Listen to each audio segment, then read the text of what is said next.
Doğrusu yok saxırını arttırıp alışıma azgına kalgan edi. Mende kantlı diyabet yani saxır belen çıktı deb korkup, ikkilenip, anık taşxisini neden alışını bilmey yürgen obunachilar. Sizlar uchun aynan kantlı diyabet, saxır boyunca mükemmel tekshiradigan Viva klinikasına geldim. Sizlar uchun Xorazmning eng aldi endokrinologlaridan biri Risolat aka bugun sizlarga kantlı diyabet boyunca, zob boyunca, ayniqsa bolalarda hozir kunda semizlik ko'payib ketdi. Aynan semizlikni oldin olish bo'yicha ma'lumotlar berib o'tadilar. Assalomu alaykum, yaxshimisiz?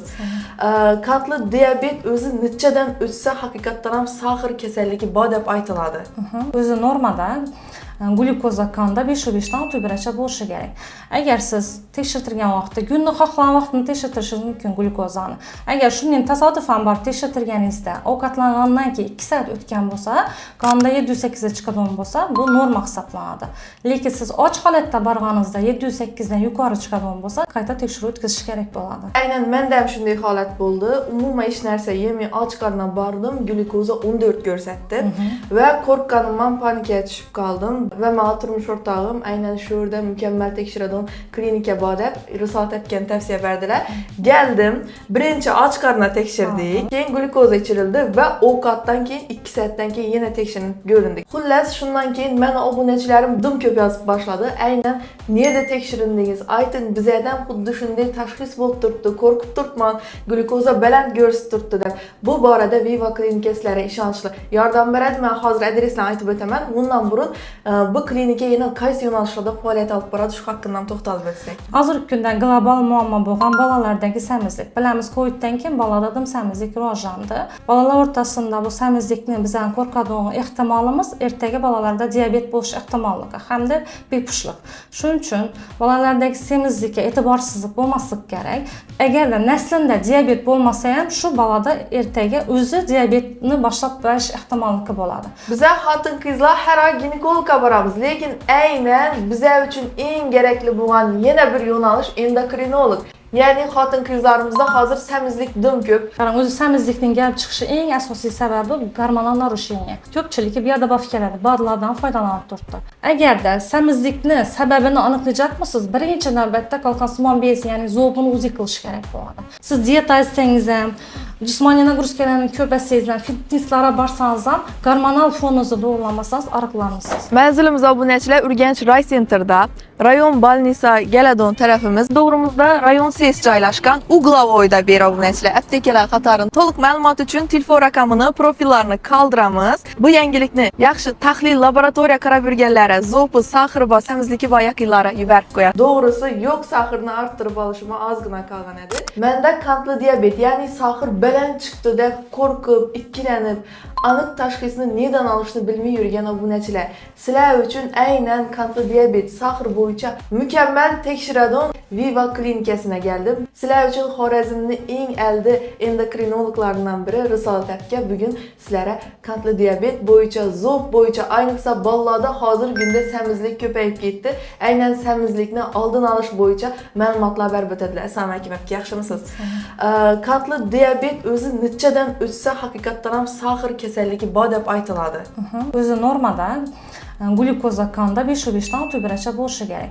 Agar siz tekshirtirgan vaqtda, kunni xohlagan vaqtni tekshirtirishingiz mumkin glyukozani. Agar shundan tasodifan borib tekshirtirganingizda, ovqatlangandan keyin 2 soat o'tgan bo'lsa, qonda 708 ga chiqadigan bo'lsa, bu norma hisoblanadi.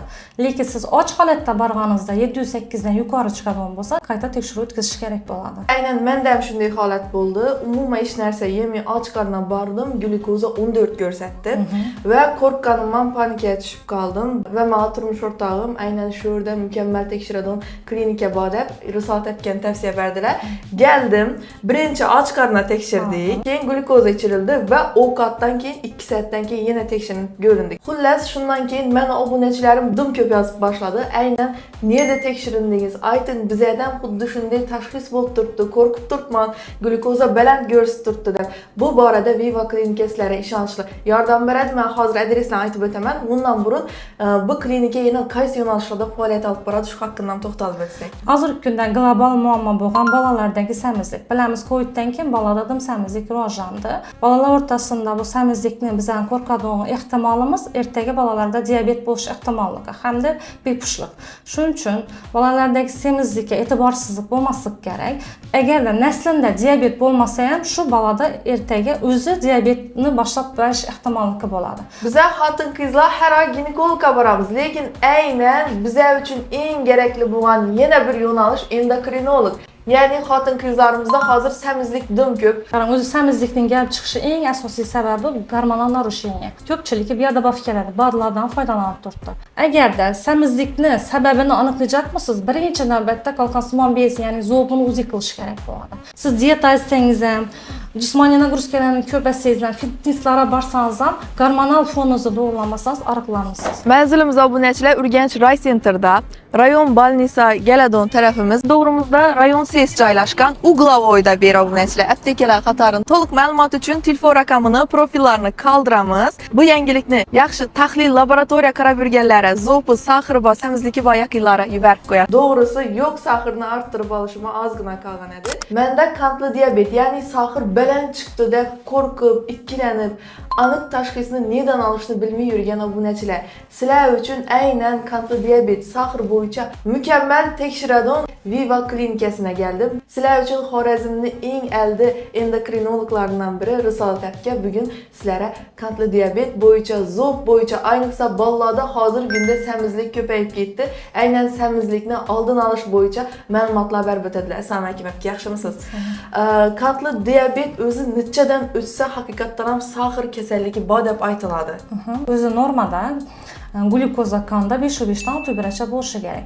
Agar siz tekshirtirgan vaqtda, kunni xohlagan vaqtni tekshirtirishingiz mumkin glyukozani. Agar shundan tasodifan borib tekshirtirganingizda, ovqatlangandan keyin 2 soat o'tgan bo'lsa, qonda 708 ga chiqadigan bo'lsa, bu norma hisoblanadi. Lekin siz och holatda borganingizda 708 dan yuqori chiqadigan bo'lsa, qayta tekshiruv o'tkazish kerak bo'ladi. Aynan menda ham shunday holat bo'ldi. Umuman hech narsa yemay och qarndan bordim, glyukoza 14 ko'rsatdi va qo'rqqanimdan panikaga tushib qoldim. Va men turmush o'rtog'im aynan shu yerda mukammal tekshiradigan klinika bor deb Risolat akani tavsiya berdilar. Keldim, birinchi och qarnni tekshirdik, keyin glyukoza ichirildi va ovqatdan keyin 2 soatdan keyin yana tekshirinib ko'rindik. Xullas, shundan keyin meni obunachilarim dim ko'p yozib boshladi. Aynan nerda tekshirindingiz? Ayting, bizlardan xuddi shunday tashxis bo'lib turibdi, qo'rqib turibman, glyukoza baland ko'rsatib turibdi deb. Bu borada Viva klinikasiga ishonchli yordam beradi. Men hozir adresini aytib o'taman. Bundan burun bu klinika yana qaysi yo'nalishlarda faoliyat olib boradi, shu haqida to'xtalib o'tsak. Hozirgi kunda global muammo bo'lgan bolalardagi semizlik. Bilamiz, Coviddan keyin balada semizlik rivojlandi. Bolalar o'rtasida bu semizlikni bizdan qo'rqadigan ehtimolimiz ertaga bolalarda diabet bo'lish ehtimolligi hamda bepushtlik. Shuning uchun bolalardagi semizlikka e'tiborsizlik bo'lmasligi kerak. Agarda naslida diabet bo'lmasa ham, shu bolada ertaga o'zi diabetni boshlab berish ehtimolligi bo'ladi. Bizlar xotin-qizlar har oy ginekologga boramiz, lekin aynan bizlar uchun eng kerakli bo'lgan yana bir yo'nalish endokrinolog. Ya'ni xotin-qizlarimizda hozir semizlik dim ko'p. Qarang, o'zi semizlikning kelib chiqishi eng asosiy sababi gormonal narushение. Ko'pchilik bu yerda baf keladi, ba'zilardan foydalanib turibdi. Agarda semizlikni sababini aniqlayapmisiz, birinchi navbatda kolkosmon bezi, ya'ni zobni o'zi qilish kerak bo'ladi. Siz diyeta etsangiz ham, jismoniy nagruzkalarni ko'paytsangiz ham, fitnesslarga borsangiz ham, gormonal foningizni to'g'rilamasangiz ariqlanasiz. Manzilimiz obunachilar Urganch Ray Center'da, rayon Balnisa Geladon tarafimiz doğrumuzda rayon ses joylashgan Uglovoyda bir obunachilar. Aptekalar qatorini to'liq ma'lumot uchun telefon raqamini, profillarini qoldiramiz. Bu yangilikni yaxshi tahlil laboratoriya qarab yurganlari, zo'pi, saxir va semizligi va yaqinlari yuborib qo'yadi.